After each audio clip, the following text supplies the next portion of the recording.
أما بعد أعوذ بالله من الشيطان الرجيم بسم الله الرحمن الرحيم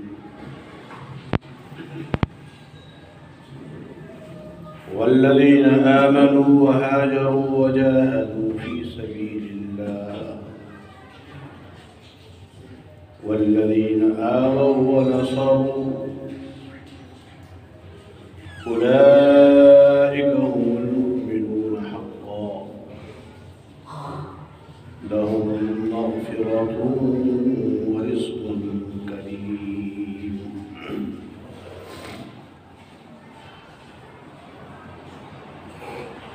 والذين آمنوا وهاجروا وجاهدوا في سبيل الله وہ لوگ جو ایمان لائے اور جنہوں نے ہجرت کی اور جنہوں نے جہاد کیا اللہ کے راستے میں والذین آووا ونصروا اور وہ لوگ جنہوں نے ان کو جگہ دی اور ان کی مدد کی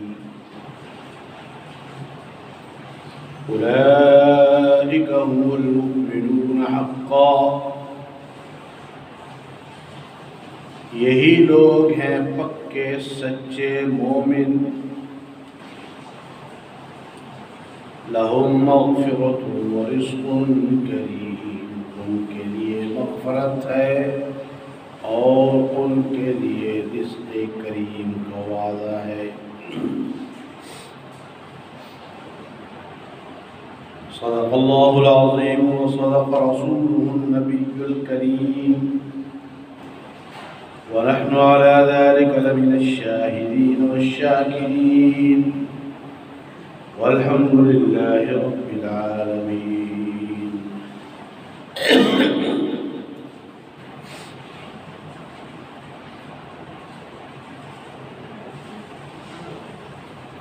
برادران اہل سنت والجماعت محترم بزرگوں قابل احترام ساتھیوں عزیز نوجوان بھائیوں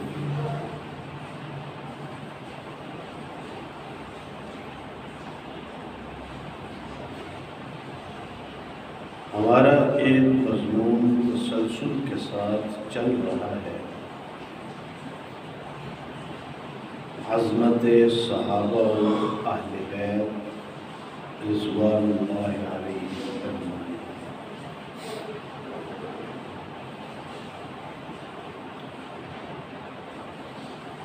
اور میں یہ گزشتہ کئی جمعوں میں عرض کر چکا ہوں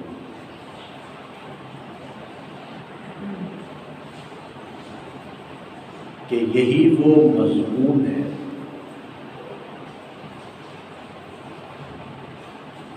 جو اسلام کی بنیاد ہے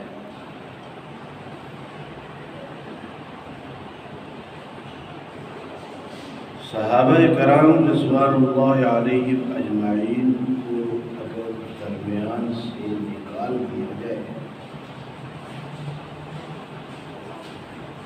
تو نہ ہمارے پاس قرآن بچتا ہے اور نہ ہمارے پاس سنت رسول بچتا ہے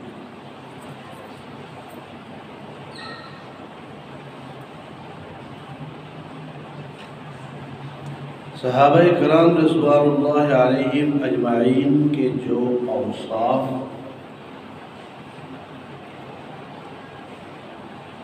قرآن مقدس نے بیان کیے ہیں ان اوصاف کا تذکرہ ہو رہا ہے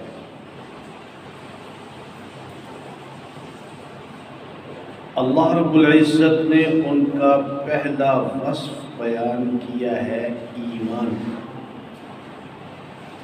اولئک هم المؤمنون حقا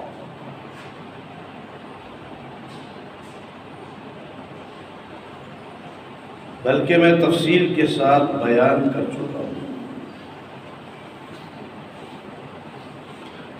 کہ صحابہ کرام علیہم الرضوان صرف مومن نہیں ہے بلکہ دوسروں کو مومن بنانے کی اتھارٹی اور معیار بھی، کسوٹی،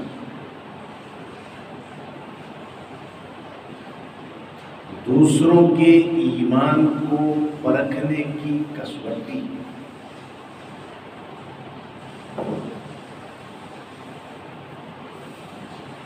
دوسرا وصف جو اللہ رب العزت نے صحابہ کرام رضوان اللہ علیہم اجمعین کا بیان فرمایا،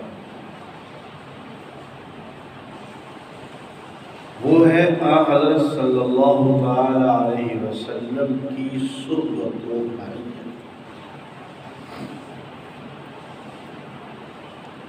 اور یہ بات بھی میں تفصیل کے ساتھ بیان کر چکا ہوں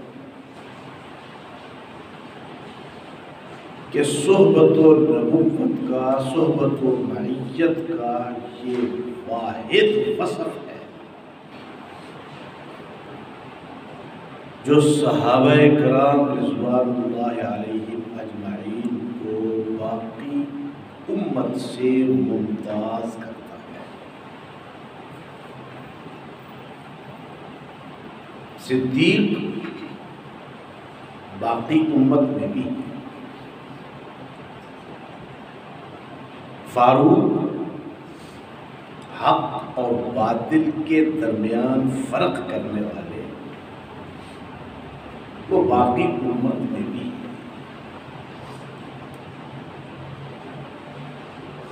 سخی باقی امت میں بھی،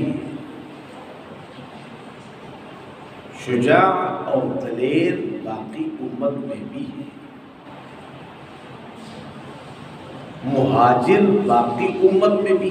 بہت سے علاقوں سے مسلمانوں نے ہجرت کی ہے اپنا ایمان بچانے کے لیے، اسلام کی تاریخ بھری ہوئی۔ نصرت کا وصف باقی مسلمانوں میں بھی ہے، بہت سے مقامات ہیں جہاں ہجرت کرنے والے مسلمان گئے اور وہاں کے مقامی مسلمانوں نے ان کی نصرت کی، لیکن ایک وصف صحبت و معیت ہے جو صحابہ کرام رضوان اللہ علیہم اجمعین کے علاوہ امت میں کسی اور کو نہیں۔ اور یہ بات میں پہلے کئی دفعہ عرض کر چکا کہ ہمارے اہل سنت والجماعت کے عقیدے اور نظریے کے مطابق خواب میں بھی اور بیداری میں بھی حضور نبی کریم صلی اللہ علیہ وسلم کی زیارت ہو سکتی ہے۔ اللہ ہم سب کو نصیب فرمائے۔ لیکن اس زیارت اور صحبت سے کوئی آدمی صحابی نہیں بنتا۔ خواب کے اندر کسی کو حضور علیہ السلام کی زیارت ہوتی ہے تو ہمارا اہل سنت والجماعت کا عقیدہ اور ایمان ہے کہ حضور علیہ السلام نے فرمایا کہ خواب کے اندر جس نے مجھے دیکھا اس نے مجھے ہی دیکھا، اس لیے کہ شیطان کسی نبی کی شکل میں نہیں آ سکتا۔ شیطان ولی کی شکل میں آ سکتا، لیکن شیطان نبی کی شکل میں نہیں آ سکتا۔ فرمایا جس نے خواب کے اندر مجھے دیکھا اس نے مجھے ہی دیکھا، لیکن اس دیکھنے سے کوئی آدمی صحابی نہیں بن جاتا۔ تیسرا وصف جو قرآن پاک نے صحابہ کرام رضوان اللہ علیہم اجمعین کا بیان فرمایا وہ ہے ہجرت کا وصف، کہ صحابہ کرام رضوان اللہ علیہم اجمعین نے اللہ کے راستے میں ہجرت کی، اپنا سب کچھ قربان کر دیا۔ چوتھا وصف خداوند کائنات نے بیان فرمایا نصرت، کہ وہ صحابہ کرام رضوان اللہ علیہم اجمعین جن کے پاس مہاجرین صحابہ گئے تھے، انہوں نے ان کی پوری نصرت کی، ان کو کسی چیز کی کمی محسوس نہیں ہونے دی۔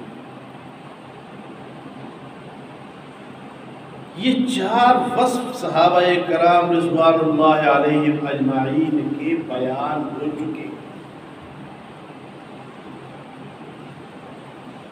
پانچواں وصف جو اس آیت کریمہ میں اللہ رب العزت نے صحابہ کرام کا بیان کیا ہے وہ ہے جہاد فی سبیل اللہ۔ والذین آمنوا وہاجروا وجاہدوا فی سبیل اللہ۔ اور بڑی عجیب سی بات ہے کہ اللہ رب العزت صحابہ کے بارے میں فرماتے ہیں والذین آمنوا، لیکن ساتھ فی سبیل اللہ نہیں فرمایا۔ والذین ہاجروا، لیکن ساتھ فی سبیل اللہ نہیں فرمایا۔ والذین آووا ونصروا، لیکن ساتھ فی سبیل اللہ نہیں فرمایا۔ لیکن جب خاص جہاد کا تذکرہ آتا ہے اللہ رب العزت فرماتے ہیں وجاہدوا فی سبیل اللہ، جنہوں نے اللہ کے راستے میں جہاد کیا۔ ہمارا ایمان ہے کہ صحابہ کرام رضوان اللہ علیہم اجمعین کا ہر وصف فی سبیل اللہ تھا، ایمان فی سبیل اللہ تھا، ہجرت فی سبیل اللہ تھی، معیت فی سبیل اللہ تھی، نصرت فی سبیل اللہ تھی، لیکن خاص طور پر اللہ رب العزت نے وجاہدوا فی سبیل اللہ، اللہ کے راستے میں جنہوں نے جہاد کیا۔ یہ جہاد اسلام کی مشکل ترین عبادات میں سے ایک عبادت ہے، مشکل ترین عبادت۔ نماز پڑھنی اتنی مشکل نہیں ہے،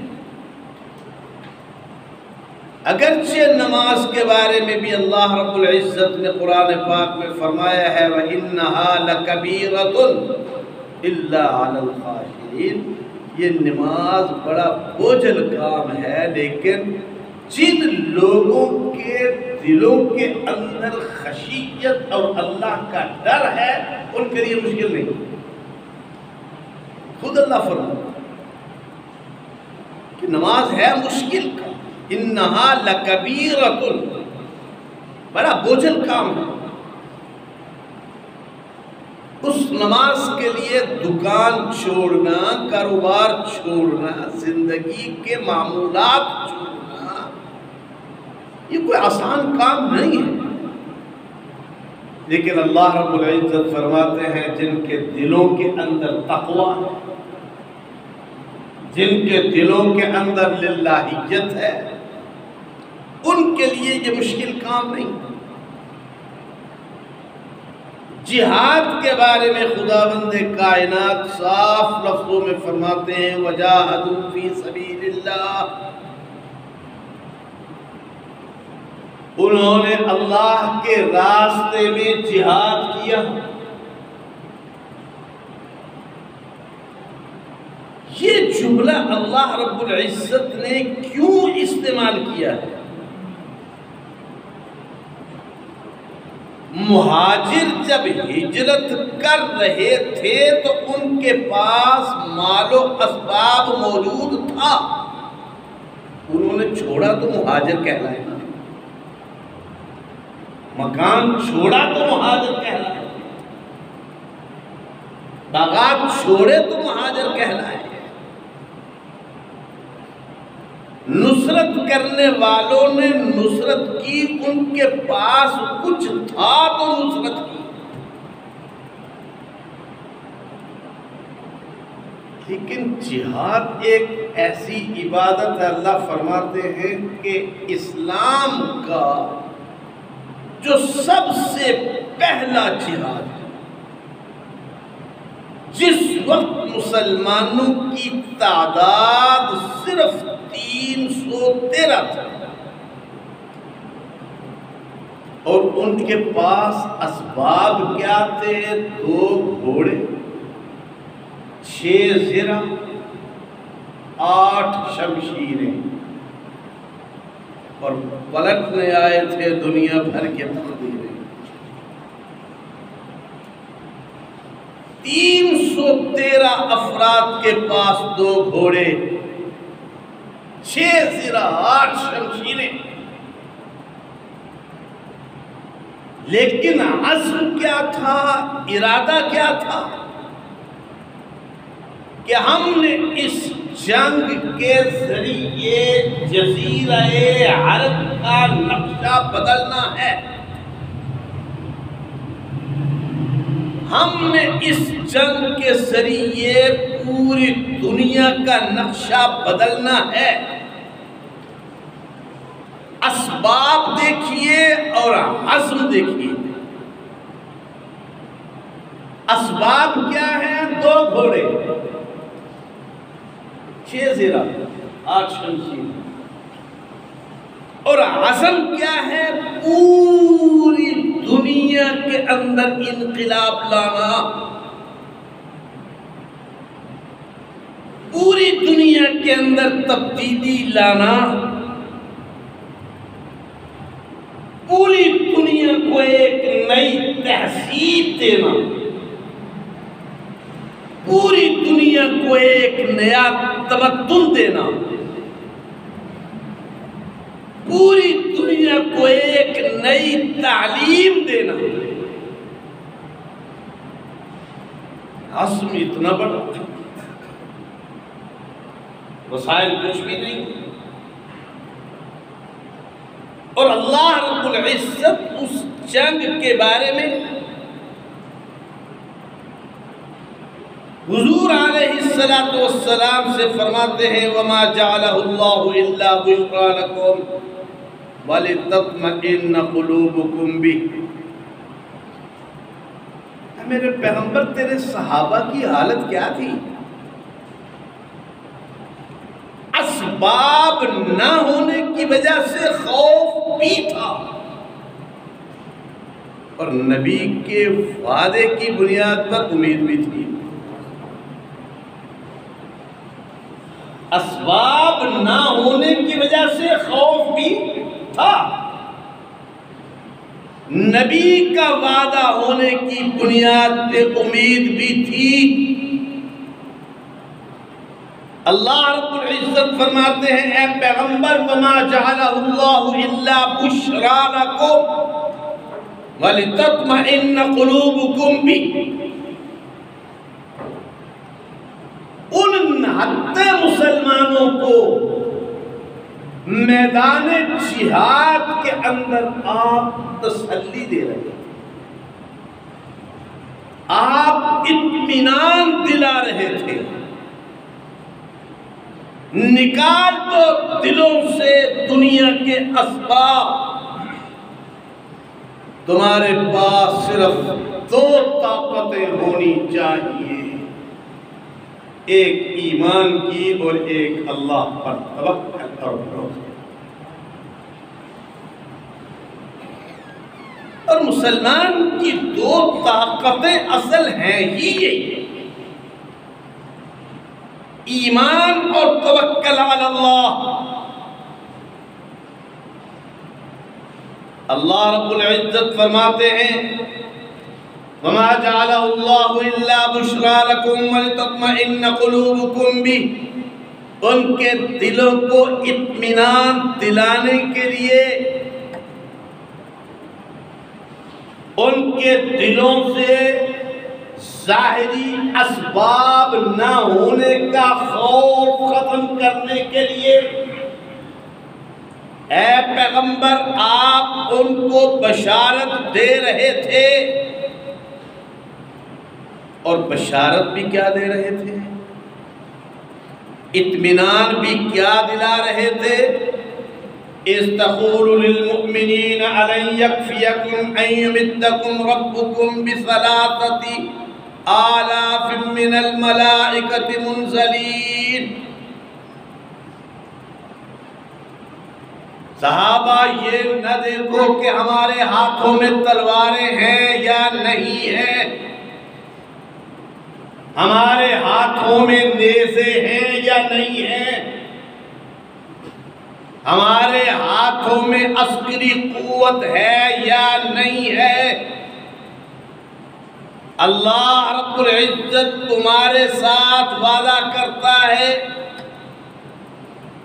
کہ اللہ رب العزت تمہاری نصرت کے لیے، تمہاری مدد کے لیے آسمان سے 3000 فرشتوں کا وہ لشکر بھیجے گا جس لشکر کو تم دیکھ نہیں پاؤ گے۔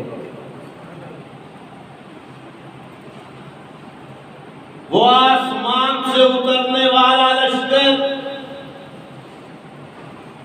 اللہ رب العزت تمہاری مدد کے لیے، تمہاری نصرت کے لیے اتارے گا۔ اور خدا کا قرآن کہتا ہے ہم نے وہ لشکر اتارا۔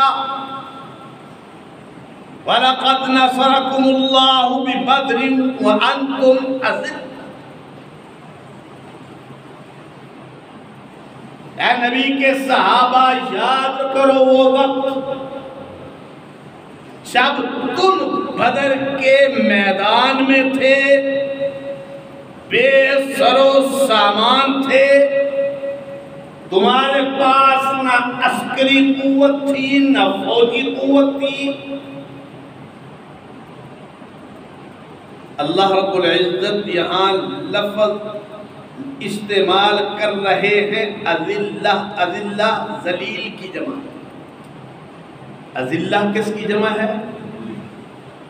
اور ذلیل عربی زبان میں کہتے ہیں بہت زیادہ کمزور۔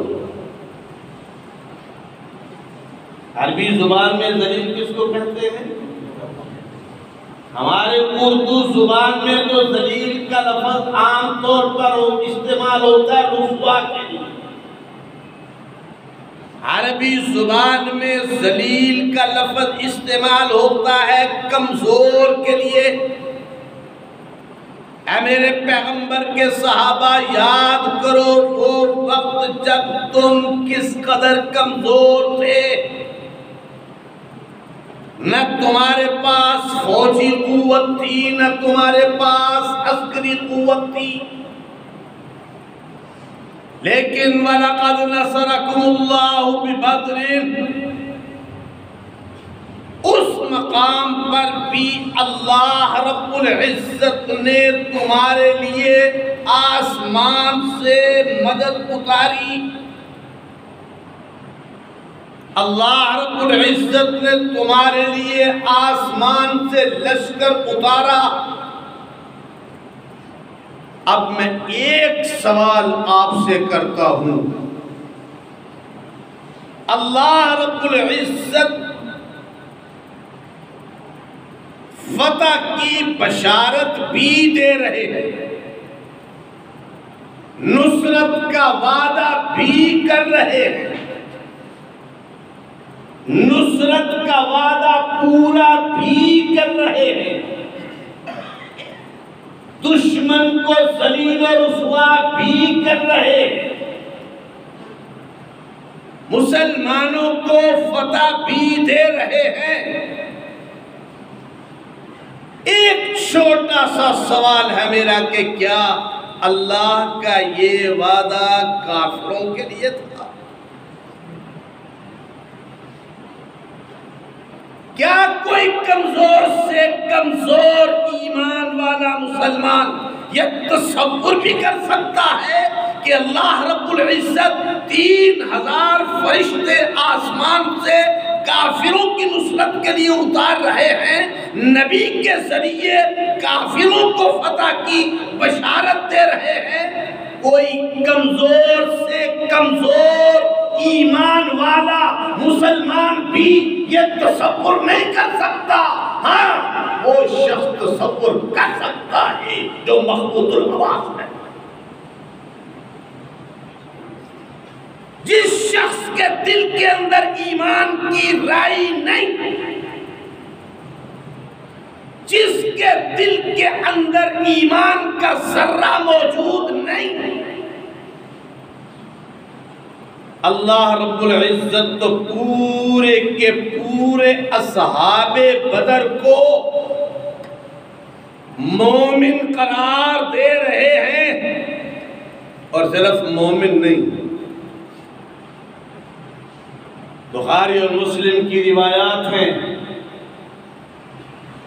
فتح مکہ کے حالات میں تفصیل کے ساتھ بیان کر چکا ہوں۔ حضرت حاتب ابن ابی بلتہ رضی اللہ تعالی عنہ،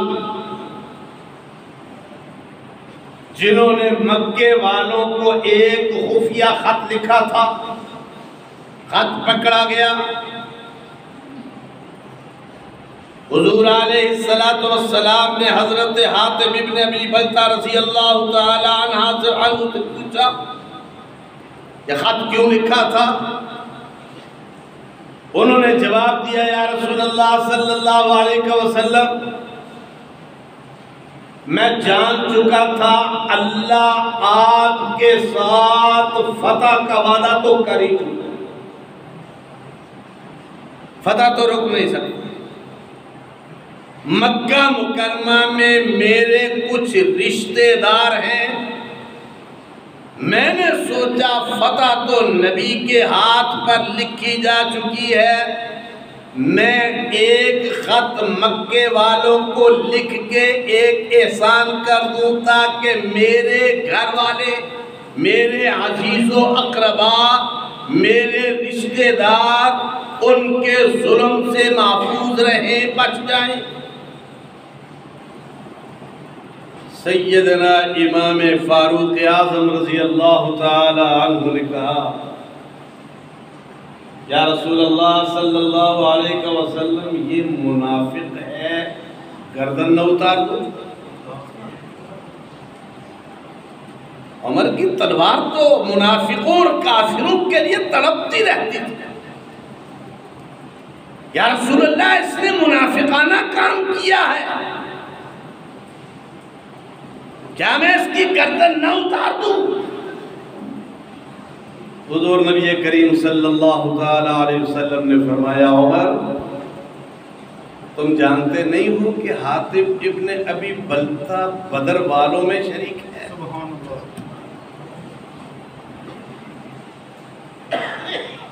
اس نے معرکہ بدر کے اندر شرکت کی تھی، اور کیا تجھے معلوم نہیں اللہ رب العزت بدر والوں سے یہ وعدہ کر چکے ہیں، اعملوا ما شئتم فقد غفرت لكم، آج کے دن کے بعد تم جو کچھ بھی کرو اللہ تمہیں معاف کر چکا ہے۔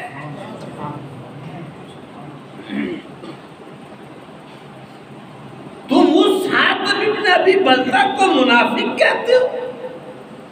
غلطی ضرور ہوئی ہے اس سے، لیکن وہ منافق نہیں ہے،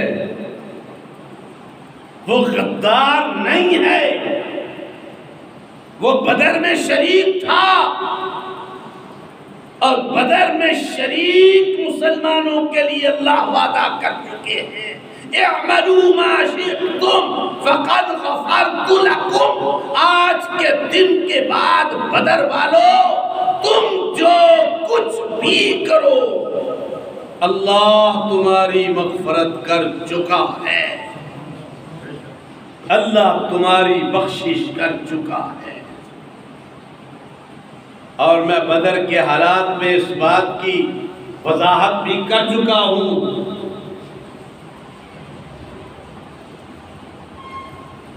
کہ کسی کام کے کرنے کی دو وجہیں ہو سکتی ہیں یا نہ کرنے کی دو وجہیں ہو سکتی ہیں.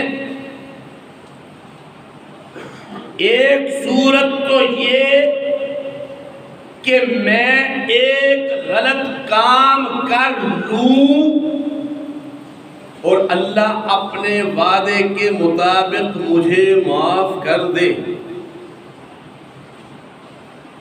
اور ایک صورت یہ ہے کہ اللہ مجھے اس طرح اپنی حفاظت میں لے لے کہ کوئی غلط کام مجھ سے ہونے ہی نہ دے. صحابہ کرام رضوان اللہ علیہم اجمعین جو بدر میں شریک تھے، اللہ رب العزت نے ان کو اپنی حفاظت میں لے لیا، ان سے کوئی غلط کام ہونے ہی نہیں دیا. فرمایا عمر اللہ کے اس پیغام کو بھول چکے ہو؟ تو اسلام کا یہ پہلا مارکہ جسے مارکہ بدر کہتے ہیں، اللہ رب العزت تو فرماتے ہیں اس مارکے کے اندر شریک ہونے والے تمام لوگوں کو میں معاف کر چکا ہوں. اسلام کا دوسرا مارکہ ہے مارکہ احد، جس کے بارے میں اللہ رب العزت فرماتے ہیں وَإِذْ غَدَوْتَ مِنْ أَهْلِكَ تُبَوِّئُ الْمُؤْمِنِينَ مَقَاعِدَ لِلْقِتَالِ. اے پیغمبر تجھے یاد ہے جب تم ایمان والوں کو، کن کو؟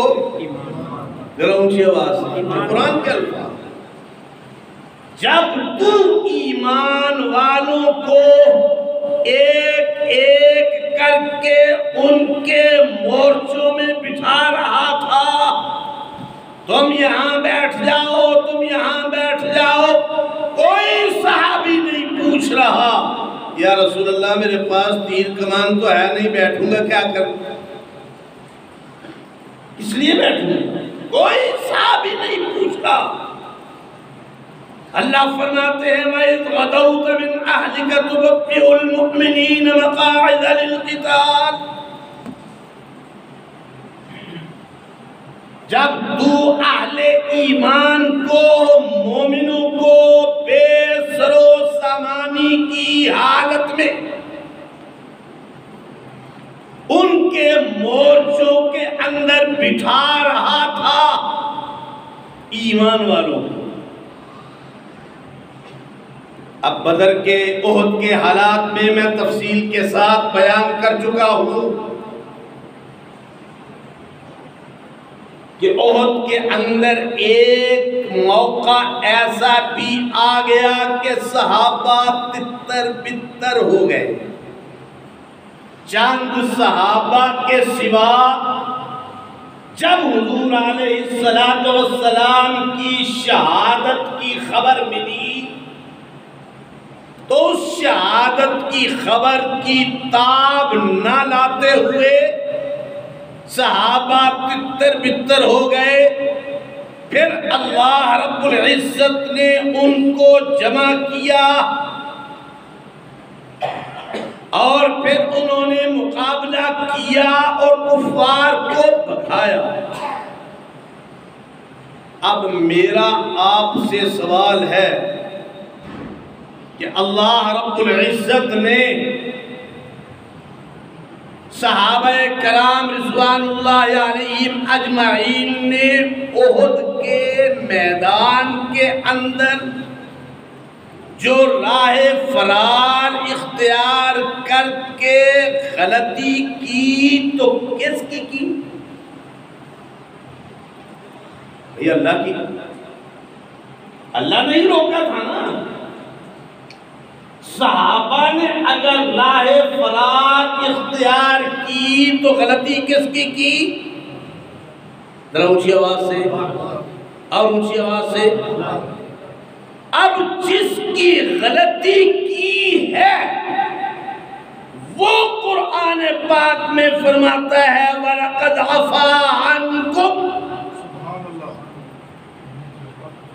میں تمہاری اس غلطی کو معاف کر چکا ہوں. وَلَقَدْ عَفَا عَنْكُمْ، میں تمہاری اس غلطی کو معاف کر چکا ہوں، اور صرف معاف نہیں کر چکا واللہ ذو الفضل العظیم، میں تمہیں اس کے لیے بہت بڑا فضل اور انعام بھی دے چکا ہوں. اب یہ کیا بڑی حیرت کی بات نہیں ہے؟ کمرہ امتحان میں آپ ہیں، امتحان میں لے رہا ہوں، غلطی کرتے ہیں میری کرتے ہیں، میں کہتا ہوں میں نے آپ کی غلطی کو معاف کیا، اور آپ گلی میں نکلتے ہیں تو گلی کا ایک چوڑا کھڑا ہو کے کہے میں نے معاف نہیں کیا، میں نے معاف نہیں کیا،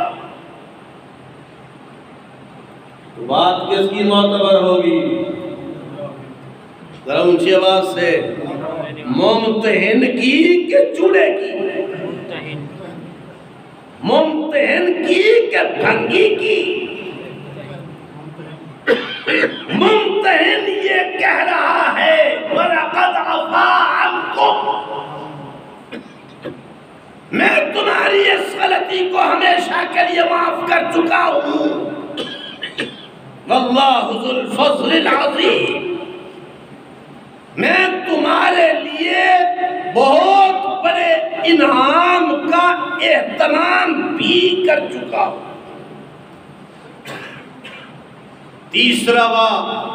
تیسرا مارکہ صحابہ کرام رضوان اللہ علیہم اجمعین کا غزوہ احزاب.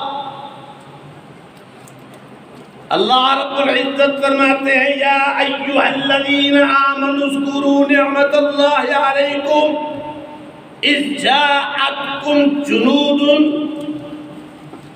جب تمہارے پاس تمہاری طرف بے شمار لشکر چلے آ رہے تھے. غزوہ خندق کے موقع پر اسے غزوہ احزاب اسی لیے کہا جاتا ہے کہ مختلف قبائل کے لشکر جمع ہو کر مدینہ منورہ پر حملہ آور ہو رہے تھے. اللہ رب العزت فرماتے ہیں جب آپ لوگوں کو نصیحت کر رہے تھے، اللہ کی طرف توجہ دلا رہے تھے، فَأَرْسَلْنَا عَلَيْهِمْ رِيحًا وَجُنُودًا لَمْ تَرَوْهَا. یہاں دو چیزیں اللہ بیان فرماتے ہیں. اس وقت جب چاروں طرف سے دشمنوں کے لشکروں نے تمہیں گھیرا ہوا تھا، اللہ نے دو چیزیں بھیجی. کتنی بھیجی؟ ذرا اونچی آواز سے. ایک کافروں کے لیے آندھی، جس آندھی سے اڑنے والی خاک نے ان کی آنکھوں کو اندھا کر دیا، اور دوسری طرف صحابہ کرام رضوان اللہ علیہم اجمعین کے لیے آسمان سے نہ نظر آنے والا لشکر. اللہ فرماتے ہیں ہم نے کافروں کے لیے آندھی اور طوفان بھیج دیا، جس آندھی اور طوفان کی گرد و غبار نے ان کی آنکھوں کی بینائی ختم کر دی، اور دوسری طرف ہم نے صحابہ کرام کے لیے آسمان سے ایسا لشکر بھیجا لم تروہا، اے پیغمبر کے صحابہ تم اس لشکر کو نہیں دیکھ سکتے تھے۔ اللہ رب العزت نے صحابہ کرام کا اگلا غزوہ جو بیان فرمایا صلح حدیبیہ کا، اس میں بھی اللہ رب العزت ان 1500 صحابہ کے لیے جنہوں نے نبی کے ہاتھ پر موت کی بیعت کی۔ میں یہ کئی دفعہ عرض کر چکا ہوں، پیغمبر نے مختلف مقامات پر صحابہ سے مختلف قسم کی بیعت لی ہے۔ کبھی خدا کا پیغمبر عورتوں سے بیعت لے رہا ہے، میرے ہاتھ پر بیعت کرو چوری نہیں کرو گی۔ کبھی عورتوں سے بیعت لے رہا ہے، میرے ہاتھ پر بیعت کرو تم زنا نہیں کرو گی۔ کبھی مردوں سے بیعت رہے ہیں تم میرے ہاتھ پر بیعت کرو، کبھی حرام کے قریب نہیں جاؤ گے، تم میرے ہاتھ پر بیعت کرو، اپنے بچوں کے لیے جو کماؤ گے حلال کماؤ گے۔ کبھی توبہ کی بیعت لے رہا ہے خدا کا پیغمبر، کبھی ایمان کی بیعت لے رہا ہے، کبھی اطاعت کی بیعت لے رہا ہے، لیکن کبھی خدا کا پیغمبر صحابہ سے موت کی بیعت لے رہا ہے۔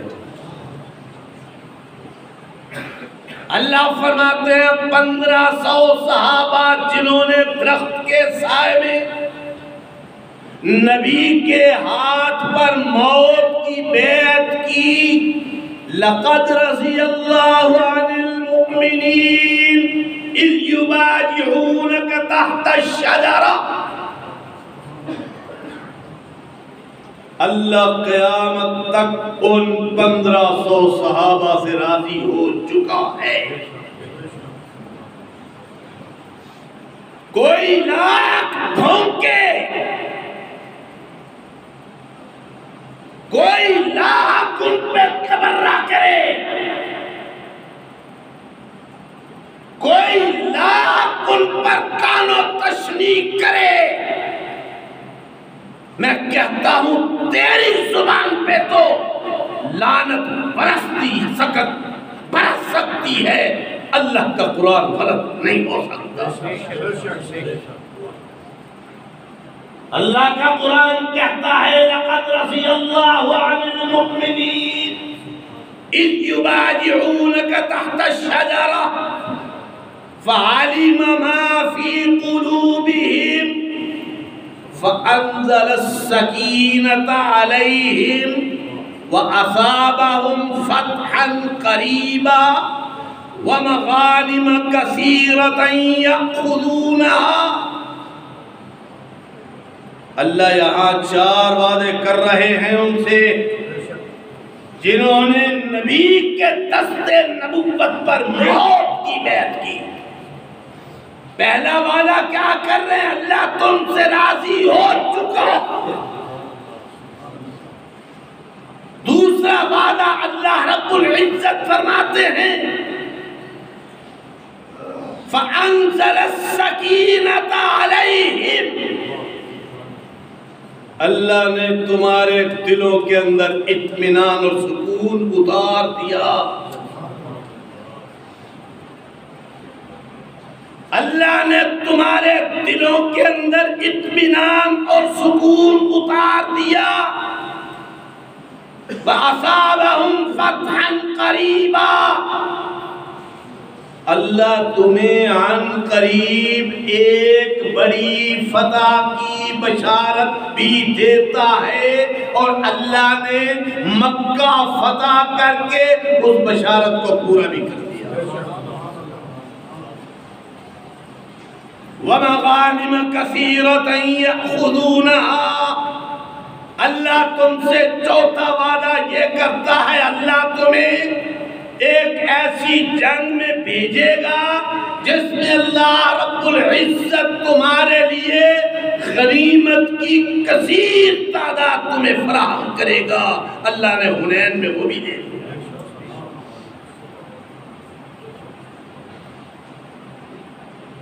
اور اللہ رب العزت کے نبی کے صحابہ نے جو مارکا لڑا فتح مکہ کا، اب یہ بڑا توجہ طلب ہے، اس کی طرف اگر آپ تھوڑی سی توجہ کریں گے نا تو آپ کو پورے کا پورا پس منظر سمجھ آ جائے گا۔ اس فتح کے بارے میں اللہ کیا فرماتے ہیں؟ اِذَا جَاءَ نَصْرُ اللَّهِ وَالْفَتْحُ وَرَأَيْتَ النَّاسَ يَدْخُلُونَ فِي دِينِ اللَّهِ أَفْوَاجًا، فتح مکہ کے بعد لوگ فوج در فوج دین کے اندر آئیں گے۔ اللہ کیا کہتا ہے؟ لوگ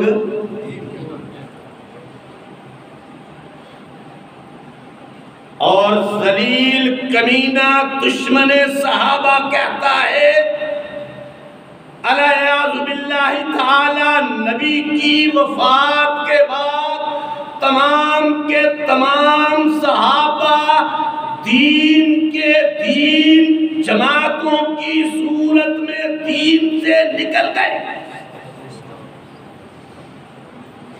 اللہ کیا کہتا ہے؟ اِذَا جَاءَ نَصْرُ اللَّهِ وَالْفَتْحُ وَرَأَيْتَ النَّاسَ يَدْخُلُونَ فِي دِينِ اللَّهِ أَفْوَاجًا، لوگ فوج در فوج دین میں آئیں گے، یہ کہتا ہے لوگ فوج در فوج دین سے جائیں گے۔ اب میں ایمانداری سے آپ سے سوال کرتا ہوں، دعویٰ اللہ کا سچا ہے یا دعویٰ اس صحابہ پر بھونکنے والے کا؟ صحابہ کے خلاف بکواس کرنے والے کا، صحابہ کے خلاف تبرہ بازی کرنے والے کا؟ اللہ فرماتے ہیں وَرَأَيْتَ النَّاسَ يَدْخُلُونَ فِي دِينِ اللَّهِ أَفْوَاجًا، لوگ جوک در جوک دین کے اندر آئیں گے، اور آئے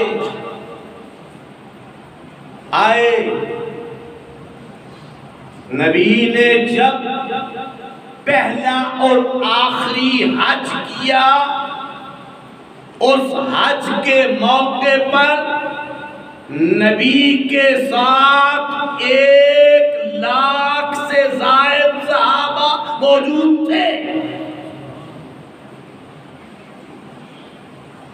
1,00,000 سے زائد صحابہ نبی کے ساتھ موجود تھے۔ اور پھر غزوہ حنین آیا،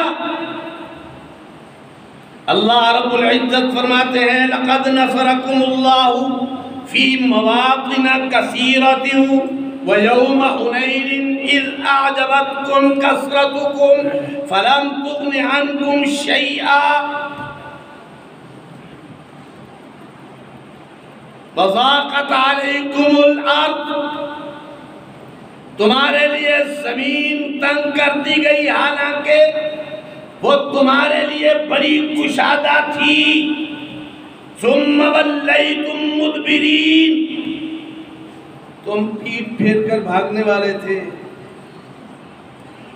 اب یہ بھی صحابہ کی ایک خطا تھی، اور میں یہ بات ایک بار نہیں اس منبر پر ہزاروں بار کہتا ہوں، ہم صحابہ کو معصوم نہیں مانتے۔ آپ بھی کہہ دیجئے ہم صحابہ کو معصوم نہیں مانتے۔ صرف صحابہ کو نہیں بلکہ جو شخص بھی دعویٰ کرتا ہے میرے آقا و مولا حضرت محمد الرسول اللہ صلی اللہ علیہ وسلم کے بعد کوئی معصوم ہے، وہ دار اسلام سے خارج ہے، وہ مسلمان نہیں ہے، اس کا اسلام کے ساتھ کوئی تعلق نہیں ہے، اس لیے کہ عصمت نبوت کا لازمہ ہے۔ عصمت کس کا لازمہ ہے؟ نبوت کا۔ نبوت کے علاوہ عصمت کسی کو نہیں ملتی۔ نبوت کے مقام پر مقام ہے صدیقیت کا، صدیق بھی معصوم نہیں ہوتا۔ صدیقیت کے بعد مقام ہے شہداء کا، شہید بھی معصوم نہیں ہوتا۔ شہداء کے بعد مقام ہے صالحیت کا، صالح بھی معصوم نہیں ہوتا۔ معصوم کون ہوتا ہے؟ ذرا اونچی آواز سے، معصوم ہوتا ہے اللہ کا نبی۔ ہم صحابہ کو معصوم نہیں مانتے۔ ہاں، اللہ کا قرآن بار بار ہمیں یہ بتاتا ہے صحابہ سے جو غلطی ہوتی گئی اللہ معاف کرتا ہے۔ صحابہ سے جو غلطی ہوتی گئی اللہ معاف۔ اور میں ایک بات آپ کو سمجھانے کے لیے عرض کر دوں، ہمارے اہل سنت والجماعت کے نزدیک تین چیزیں پاک ہیں، اللہ پاک ہے، نبی پاک ہے، صحابہ پاک ہیں۔ ذرا توجہ دیجئے گا، اللہ ہر عیب سے، اللہ پاک ہے، کوئی عیب اس کے اندر نہیں ہے۔ سونا عیب ہے، وہ سوتا نہیں ہے۔ اونگنا عیب ہے، اونگتا نہیں ہے۔ غافل ہونا عیب ہے، وہ غافل نہیں ہوتا۔ اللہ پاک ہے ہر عیب سے، نبی پاک ہے ہر صغیرہ کبیرہ گناہ سے، صحابی پاک ہے ہر عذاب سے۔ تینوں کا فرق سمجھ لیجئے گا، اللہ پاک ہے ہر اونچی آواز سے، نبی پاک ہے ہر اور صحابی پاک ہے ہر عذاب سے۔ نہ اس کے لیے عذاب قبر ہے، نہ اس کے لیے عذاب حشر ہے، نہ اس کے لیے عذاب جہنم ہے، اس لیے کہ اللہ رب العزت اس کے گناہوں کو قرآن کے اندر معافی کی گارنٹی دے چکا۔ اللہ رب العزت فرماتے ہیں صحابہ کرام سے یہاں بھی غلطی ہو گئی،